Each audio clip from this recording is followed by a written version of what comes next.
When Captain Jack Harkness exploded onto our screens in a chaotic ball of charisma and euphemisms, Russell T Davies and Stephen Moffat kept his past incredibly mysterious. Even when the character became the lead in his own spin-off show, we still didn't know much about his past, making him one of the most enigmatic main characters in the show. However, during the planning of Torchwood Series 2, the team decided to flesh out the mythology of the show, to better build a foundation for sustaining the spin-off in the long term. This meant finally delving into Captain Jack's past and exploring the experiences that made him who he is. The seeds of this exploration would be sown in Kiss Kiss Bang Bang with the appearance of Captain John Hart, but the more detailed dive would come later in the series. One of the few Series 1 episodes to dip into the character's past was the aptly titled Captain Jack Harkness, written by Catherine Tregenna, who believed the more you reveal about Jack, the more intrigued you become. With the runaway success of that episode, it came as no surprise that she would be tasked with another episode about Jack's past, which became Adam, a story about a mysterious entity who manipulates his way into the Torchwood team by implanting false memories into the characters. Despite its significance to the Series 2 story arc, you don't often hear people talking about Adam, so does it deserve to fade like a bad memory, or is it an unforgettable trip down memory lane?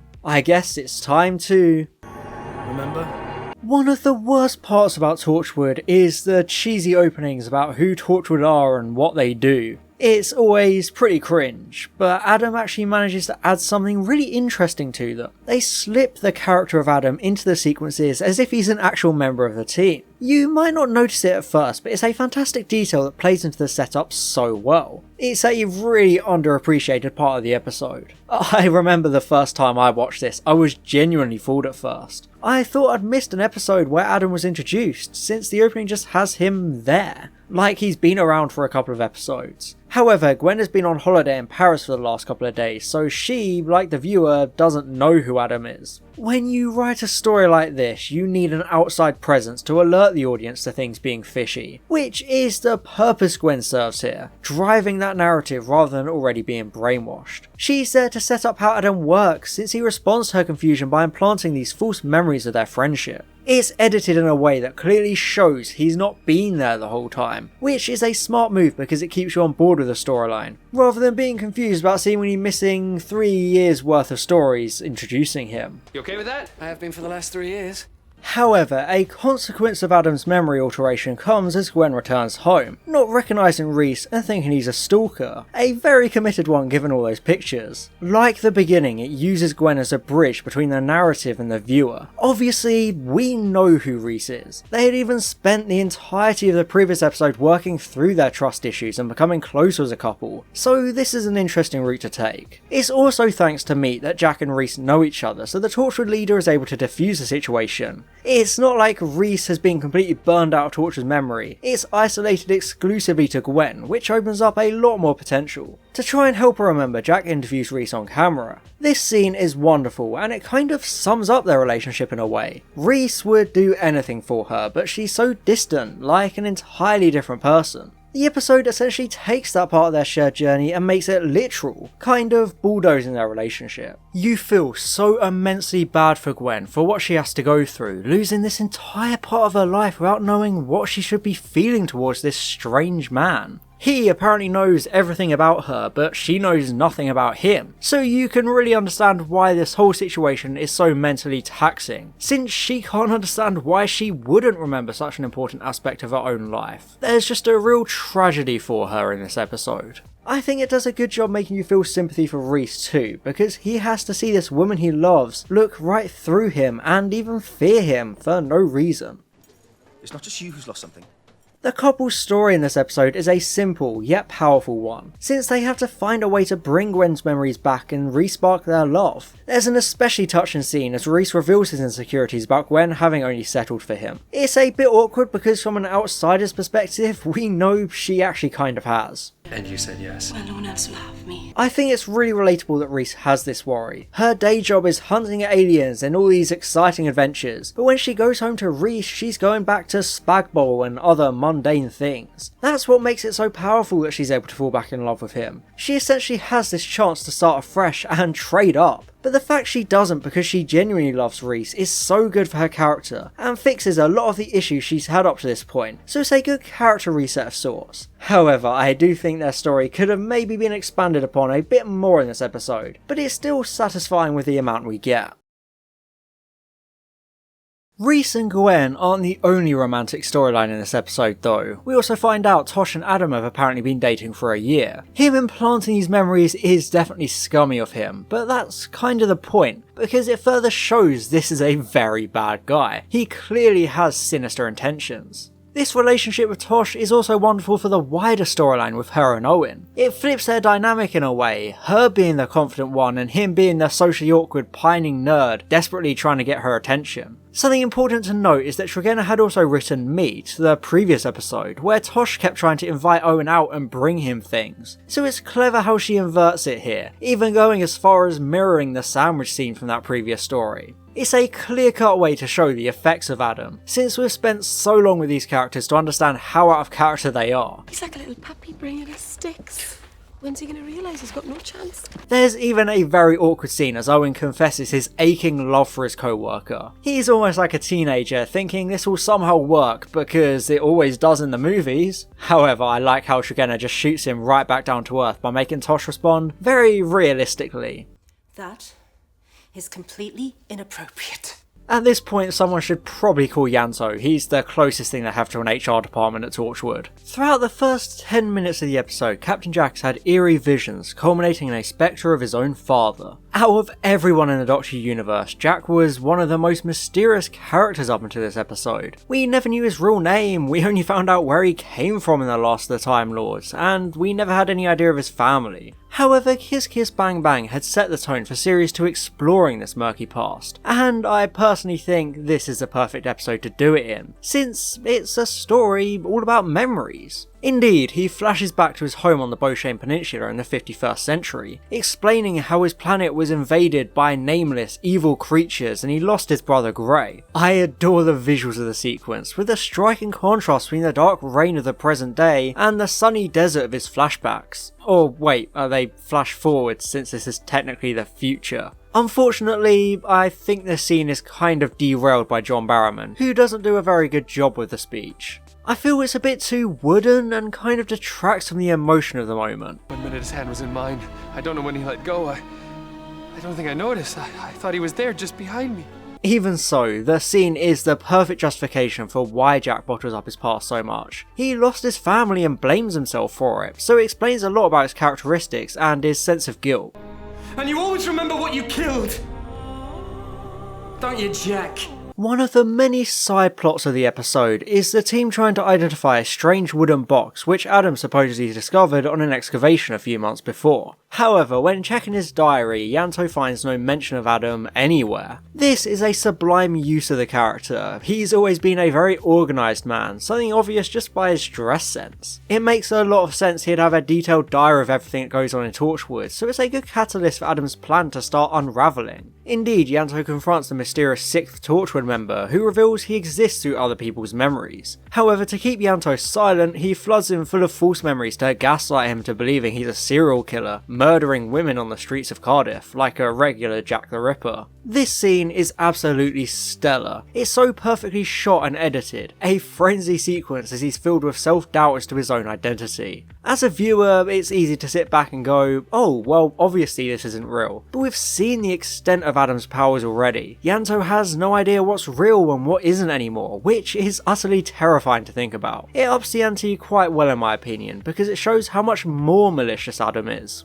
Imagine going through what Ianto is going through. These evil memories and feelings forcefully pumped into your mind. You don't know what to trust because it feels so real. You genuinely remember doing these things. It's one of the most chilling moments in the show, with so many dark implications as to how our memories can be weaponized against us like this. Jack then returns to the hub to find a traumatized Ianto. Gareth David Lloyd is so great in this moment, really bringing this disoriented nature to the character. Ianto now believes he should be thrown in the vaults for being the monster he is, so Jack gives him a lie detector test. However, the lie detector corroborates, furthering Ianto's descent into the psychotic murderer Adam convinced him he was. It continues to show that horror of falsifying his memories. After all, memories are all we have to remind ourselves of who we are, so if someone could just flip a switch and instantly rewrite them, we wouldn't know otherwise. However, Jack knows his team very well. Ever since everything changes in Cyberwoman, he's taken extra care to notice who his team really are. He and Ianto have become very close, so he doesn't care what the lie detector says, he knows something has changed Ianto.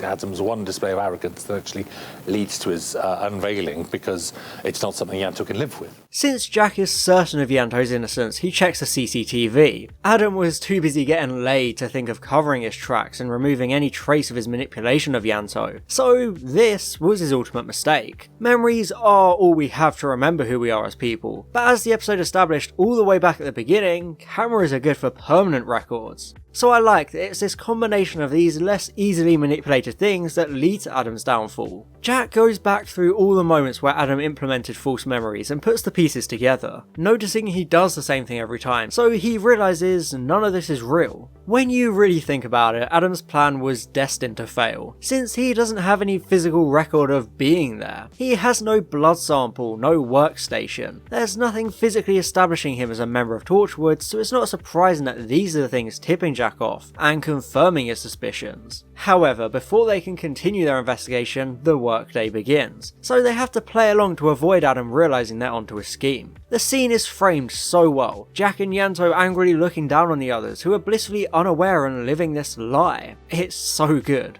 As soon as Adam is isolated, the jig is up and Jack explains everything to the others. I again like his reasoning here, since he doesn't feel a sense of pride when he thinks about Adam compared to the rest of the team. It's that gut feeling, kind of like a perception filter. He's photoshopped himself into their minds, but if they ever happen to look hard enough and really think about it, they can see there's something wrong, even if they don't know what that is. I honestly think Adam underestimated the people he was dealing with, since Jack is a time traveller over 150 years old and leading an alien hunting organisation.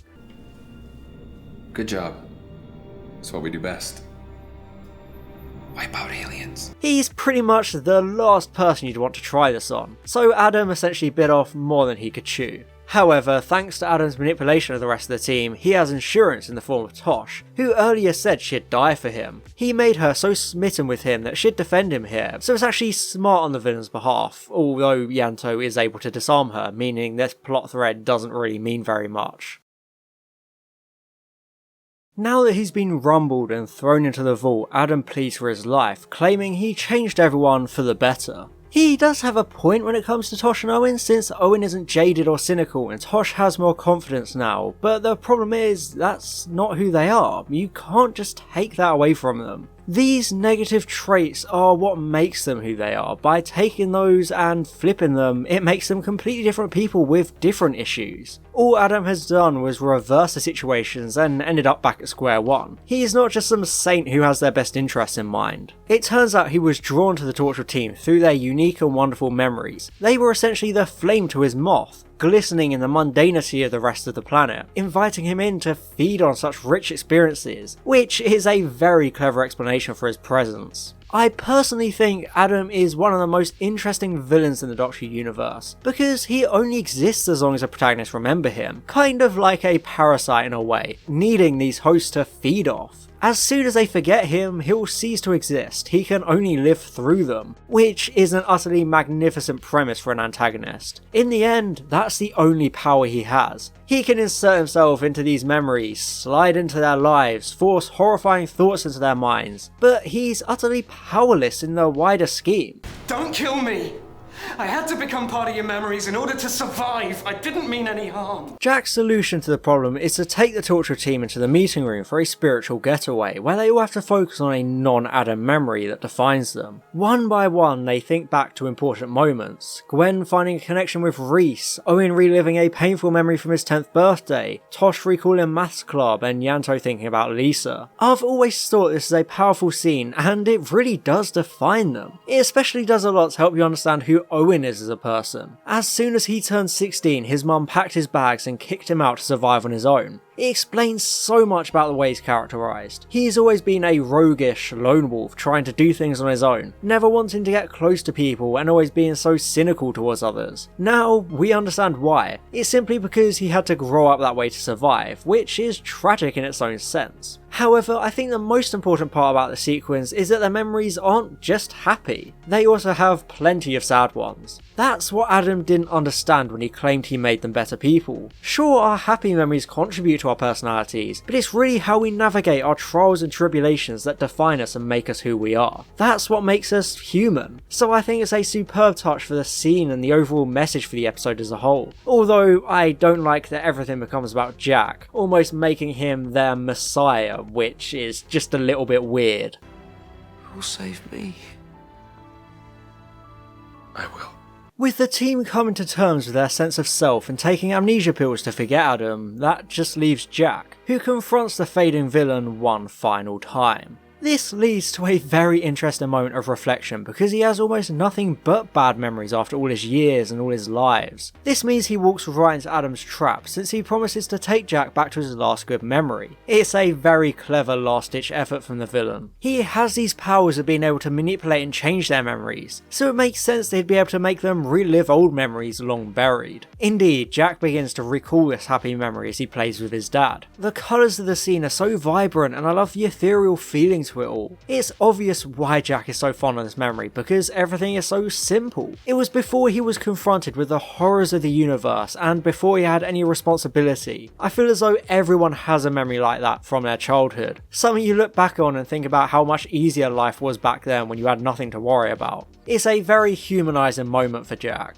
However, just as he's enjoying the memory, Adam weasels in, everything immediately turning incredibly sinister. The villain twists the memory, cutting it short so it doesn't end the way Jack remembers it. We already saw how easily he can plant these false memories in a way that makes them feel so undeniably real, so we know he's able to do that with this memory and make Jack remember such a different event. He also reveals the true ace up his sleeve. Now that he's placed himself inside this memory, he'll always exist as long as Jack can remember it. It's an incredible twist that re-establishes Adam as a true force of nature. It corners Jack in this horrible position, needing to make an impossible choice. Kill Adam and Jack loses his last happy memory. His father will have never existed to him. If he keeps the memory, Adam will continue altering their lives with his powers. The episode isn't an action-oriented one like Me, it's all about the characters, so this is the perfect personal climax for a narrative like this. Ultimately, Adam's plan fails as Jack takes the pill, choosing to sacrifice his happy memory for the greater good of the team. This kind of sums him up as a character. He always loses something to save others. Even though he can't die, he continues to be tortured by losing teammates, loved ones, and cherished memories. In Kiss Kiss Bang Bang, Captain John wondered what price Jack pays for his immortality, and, well,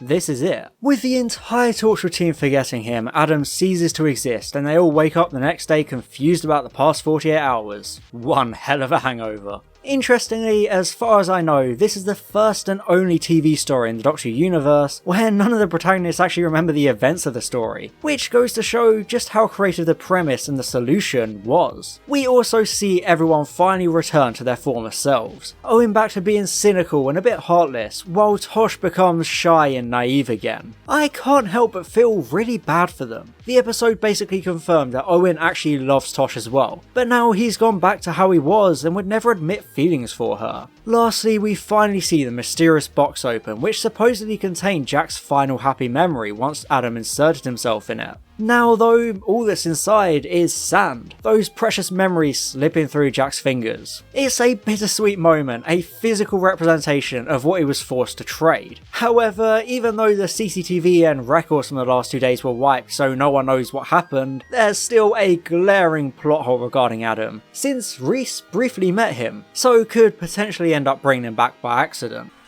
Why don't you come with me to the hub? Hell are you? He's one of us. I just find it weird that they don't address it, although Big Finish brings the villain back in the audio drama Madame I'm. Since it's not out yet, I can't say whether it's a sequel or a prequel, but I'm just happy they're doing more of Adam, since he's such an interesting villain. This may be a controversial thing to say, but Adam is probably my favourite episode of Torchwood. It's a magnificent episode of the spin-off with a truly creative premise, delving deep into the power of memories, exploring how they shape us as people. The narrative is perfectly balanced for each member of the team to undergo significant character development, being able to juggle them all so effectively, something almost no other episode is able to do.